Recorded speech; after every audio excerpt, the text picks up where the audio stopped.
Cancora, I want to pick up from where Deputy Ledden left off earlier.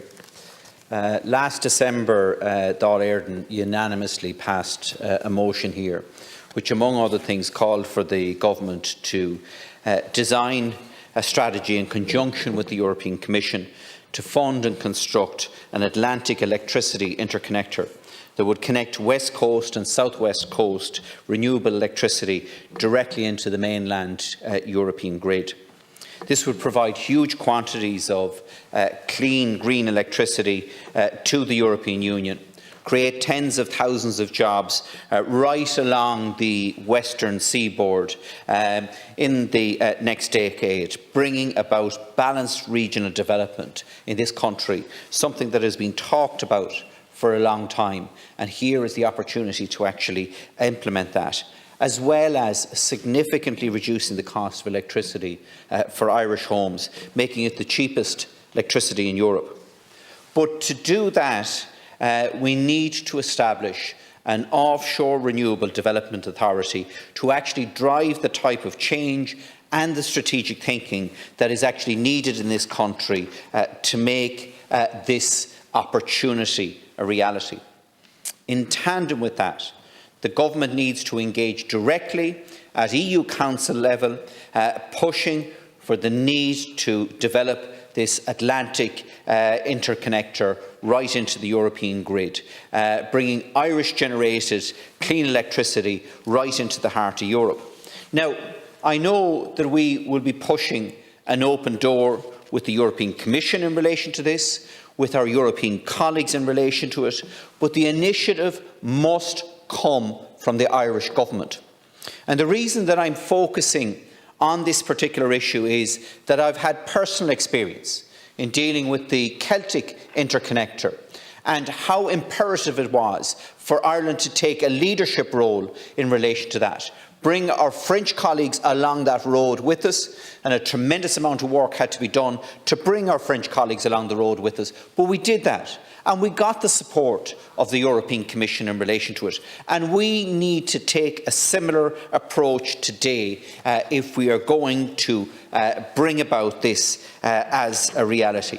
Now, the Commission is already looking at having major grid interconnection from the western seaboard into the European grid.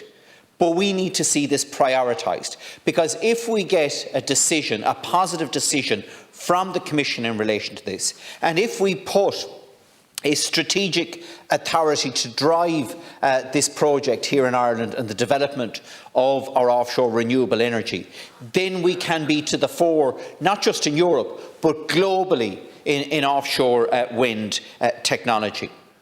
And the German ambassador earlier this week went to Cork to meet with the researchers that are involved with this, to meet with some of the businesses that are investing in this. So Germany sees the huge opportunity that we have here in Ireland, and it's about time that we now take up that mantle and run with that particular issue and ensure that we can provide the type of interconnection that is needed to fully maximise the potential that's off our coast. In tandem with that, we also need to develop our opportunity in terms of hydrogen, which is another mechanism to transport renewable energy, clean energy from Ireland into the European energy network. And funny enough, Ireland is one of the very few European countries that has yet to establish a green hydrogen strategy, and this needs to happen immediately. The second issue that I want to raise again in the whole area of European cooperation is in relation to the issue of rare diseases. Now, rare diseases aren't rare. In Ireland, about 1 in 12 people at some stage in their lives will be affected by such a condition. In fact, 825,000 Irish people are impacted by rare diseases when family members, many of whom are carers, are included. And sadly, the west and northwest of Ireland has one of the highest incident rates of rare disease in Europe.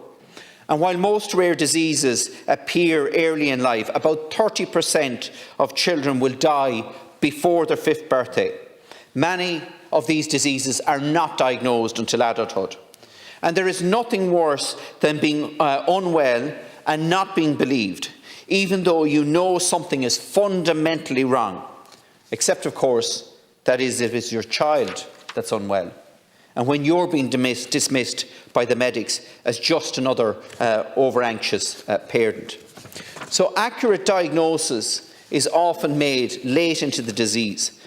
37% of people will spend 5 years before they will actually get a diagnosis, with the patient having already been treated for many months or even years for other more common diseases, which is putting an unnecessary financial burden on our health service. Now, one way that we can actually speed up this diagnosis is through genomics.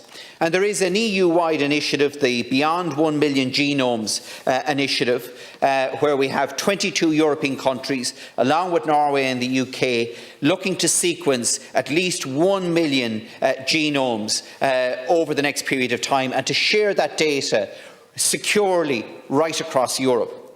Ireland today remains an observer country in relation to that initiative, and we need to put the legislative mechanism in place and the funding structure in place to become fully part of that programme and to utilise the information that's being generated all over Europe to actually treat and help our own people here in Ireland.